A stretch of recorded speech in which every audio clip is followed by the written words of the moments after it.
Hello, welcome back to ஆனந்த கிருஹா. எல்லோரும் எப்படி இருக்கீங்க? என்னடா இன்னைக்கு திருப்பியும் ஒரு பச்சை ஐட்டம் கொண்டு வந்து என்ன பண்ணிட்டு இருக்காளேன்னு பார்க்குறீங்களா? ஆமாங்க, முருங்கைக்கீரை தான் உங்ககிட்ட பேசிகிட்டே நான் ஆஞ்சிட்டே இருக்கேன். இது முருங்கைக்கீரை ரொம்ப நல்லது, சொல்லவே தேவையில்ல, எல்லாருக்கும் தெரிஞ்சிருக்கும். நான் ஒன்றும் புதுசாக சொல்கிறதுக்கு இல்லை. வாரத்தில் நம்ம மேக்ஸிமம் எவ்வளோ கீரை, காய்கறிகள், பச்சை காய்கறிகள், அதாவது பச்சை கலரில் இருக்க காய்கறிகள், கீரை வகைகள் வந்து நிறையா சாப்பிடணும். பழம் எல்லாமே நிறையா எடுத்துக்கணும். மேக்ஸிமம் எவ்வளோ எடுக்க முடியுமோ அதை எடுத்துக்கணும். ஸோ அந்த வகையில் அன்றைக்கி நான் சூப் பண்ணேன். இன்றைக்கி நான் வந்து முருங்கைக்கீரையை வந்து எடுத்து சமைக்கலாம் அப்படின்ட்டு ஐடியா பண்ணியிருக்கேன். பேசிகிட்டே இருக்கும்போது எனக்கு இன்னொரு தாட் வருது. சமையல் பண்ணுறதே வந்து ஒரு படம் எடுக்கிற மாதிரி தானே. யோசிச்சு பாருங்கள். டைரக்டர் சமைக்கிறவங்க, நான் தான் டைரக்டர். ப்ரொடியூசர் யாருன்னா இந்த காய்கறியெல்லாம் வாங்கி தரது என் ஹஸ்பண்ட் ப்ரொடியூசரு. ஸோ இவர் தான் இன்றைக்கி படத்துக்கு ஹீரோ, மிஸ்டர் முருங்கைக்கீரை. என் படத்தில் எப்பயுமே 2 ஹீரோயின்ஸ் இருப்பாங்க. நான் எப்பயுமே டபுள் ஹீரோயின் சப்ஜெக்ட் தான் எடுப்பேன். ஸோ அந்த வகையில் இன்றைக்கி 2 ஹீரோயின்ஸ் யாருன்னா இவங்க தான், கோஸு, சவ். இவங்கள தான் பொரியல் பண்ணி இன்றைக்கி சாப்பிட போகிறோம். ஸோ இவங்களெல்லாம் நான் எப்படி சமைக்கிறேன் அப்படின்ற வீடியோ தான் நீங்கள் பார்க்க போகிறீங்க. இதெல்லாம் ரெசிபி வீடியோலாம் நான் எதுவும் சொல்லலை. நான் எப்படி சமைப்பேன் சிம்பிளாக, இந்த இன்க்ரீடியன்ஸ் எல்லாம் வச்சு சிம்பிளாக எப்படி சமைக்கிறோம், தடால் புடால்னு எதுவுமே காமிக்க மாட்டேன். சிம்பிளாக நான் டெய்லி எப்படி என் ஃபேமிலிக்கு சமைக்கிறேன்ற வீடியோ தான் நான் வந்து காமிக்க போகிறேன். ஸோ நம்ம தான் டைரக்டர், என் வீட்டுக்காரர் தான் ப்ரொடியூசர், நீங்கள் தான் ஆடியன்ஸ், இவங்க தான் படத்தில் நடிக்கிற ஆர்டிஸ்ட்டுங்க. ஸோ படம் எப்படி வருது, சக்ஸஸாக ஃபெயிலியராக, இதெல்லாம் இம்பேக்ட் ஆக போகிறது ப்ரொடியூசருக்கு தான். நம்ம வேலை படம் எடுக்க. டைரக்டர்னு நான் சொன்னேன் இல்லையா, சமைக்கிற நான் தானே டைரக்டரு.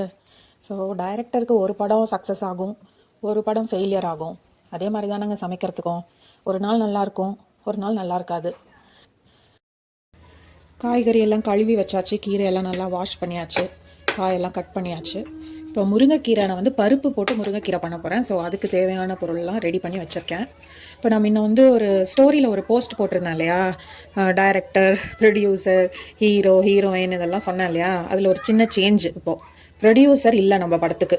ஸோ நான் தான் டைரக்டர். நான் ஷார்ட் ஃபிலிம் எடுக்கிற மாதிரி நான் நினச்சிக்கணும். நானே படம் எடுத்து நானே பார்த்துக்கிறேன். ஸோ நானே சமைச்சு நானே சாப்பிட்டுக்கணும். எனக்கு ஒரு அசிஸ்டன்ட் டைரக்டர் இருக்காங்க எங்கள் வீட்டில், என் பொண்ணு. ஸோ நாங்கள் 2 பேர் தான் இந்த சமையலை சாப்பிட போகிறோம். இந்த படத்தோட ப்ரொடியூசர், அதாவது என்னோட ஹஸ்பண்ட், அவர் திடீர்னு ஃபோன் பண்ணி நான் சாப்பிட வரலன்னு சொல்லிட்டாரு. அதனால தான் இந்த சேஞ்சு. முருங்கைக்கீரை பண்ண போகிறோம், பருப்பு முருங்கைக்கீரை. அதுக்கு ஃபஸ்ட்டு நான் வந்து பருப்பு வேக வச்சுக்க போகிறேன். நான் முருங்கைக்கீரையும் பருப்பும் தனியாக தான் பண்ணுவேன். எப்படி பண்ணுறேன்னு நான் சொல்கிறேன். ஃபஸ்ட்டு இது கேஸ் ஆன் பண்ணிக்கலாம். நான் பருப்பு வந்து சிறுபருப்பு, துவரம் பருப்பு ரெண்டும் கொஞ்சம் கொஞ்சம் எடுத்து கழுவிட்டு ஒரு 15 மினிட்ஸ் ஊற போட்டு வச்சுருந்தேன். இதில் என்னென்ன சேர்க்குறேன்னு சொல்கிறேன். கொஞ்சமாக மஞ்சள் பொடி, கொஞ்சம் நல்லெண்ணெய், அப்புறம் நறுக்கி வச்ச தக்காளி, வெங்காயம், பச்சை மிளகாய், பூண்டு இதெல்லாம் ஆட் பண்ணிக்கலாம். இதை வந்து ஒரு 2-3 விசில் விட்டு இதை வேக வச்சு எடுத்துக்கலாம்.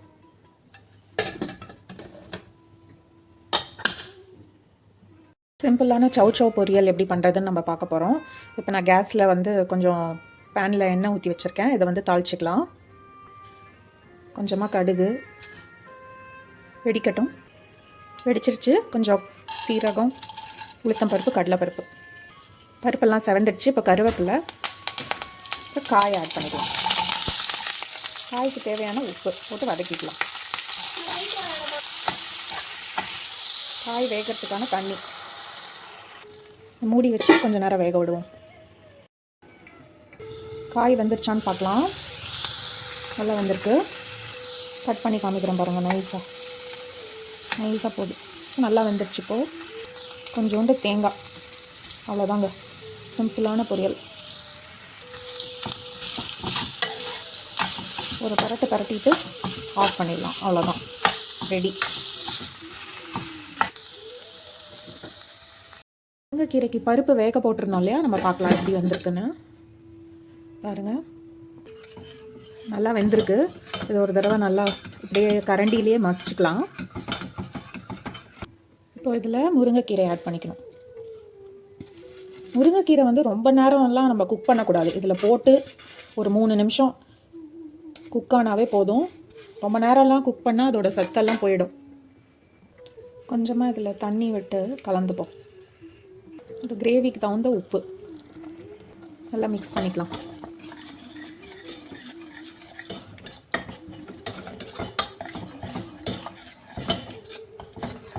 இன்னும் கொஞ்சம் ஃப்ளேவருக்காக சாம்பார் பொடி கொஞ்சமாக போட்டால் போதும். ஏன்னா நான் 3 பச்சை மிளகாய் போட்டிருக்கேன், அதனால் நான் கொஞ்சமாக போட்டுக்கிறேன். இது ஒரு 3 நிமிஷம் அப்படியே சிம்மிலே 3லேருந்து 5 நிமிஷம் ரெடி ஆகிடும். சமையல்லாம் நடந்துகிட்ருக்கு. இன்றைக்கி வந்து மன்ச்சிங் இன் பிட்வீன் குக்கிங்கில் வந்து இந்த ஃப்ரூட் தான் சாப்பிட போகிறேன். Green apple grapes. இதை சாப்பிட்டுட்டே தான் சமைச்சிட்ருக்கேன். குக் ஆயிடுச்சு பாருங்கள், நல்லா ஒரு கொதி வருது. இந்த ஸ்டேஜில் ஆஃப் பண்ணிவிட்டு இதுக்கு ஒரு தாளிப்பு கொடுத்துடலாம். தாளிப்பு கரண்டியில் கொஞ்சம் எண்ணெய் ஊற்றி வச்சுருக்கேன். கடுகு ஆட் பண்ணிக்கலாம். சீரகம் கொஞ்சம், பெருங்காயம் கொஞ்சம், கருவேப்பிலை. தாளிப்பை கீரையில் ஆட் பண்ணிக்கலாம். அவ்வளோதாங்க, ரொம்ப சிம்பிளான பருப்பு முருங்கைக்கீரை ரெடி ஆயிடுச்சு. ரொம்ப ரொம்ப சிம்பிள், ரொம்ப ஈஸி, ரொம்ப உடம்புக்கும் நல்லது.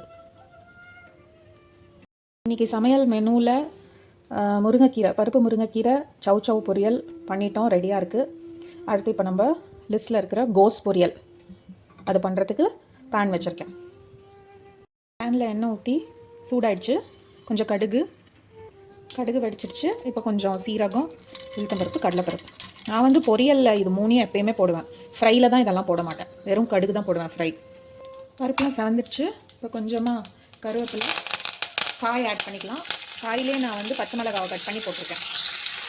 நல்லா வதக்கிக்கலாம். இதுக்கு ஆக்சுவலாக தண்ணியெல்லாம் ரொம்ப ஊற்ற தேவையில்ல, கோஸ்லேயே தண்ணி விடும். சும்மா வேணும்னா ஒரு தெளிச்சுக்கலாம். இது வதக்கும் போதே அது குறைஞ்சிடும், நல்லா வெந்துடும். அதுக்கப்புறமா உப்பு போட்டுக்கலாம். வேணும்னா மஞ்சள் பொடி கூட போடலாம். நான் இன்றைக்கி போடலை, சில நாள் போடுவேன், ஆனால் இன்றைக்கி நான் போடலை.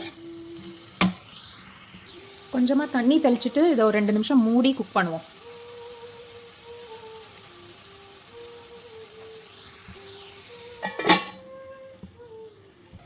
காய் குக் ஆயிடுச்சான்னு பார்க்கலாம்.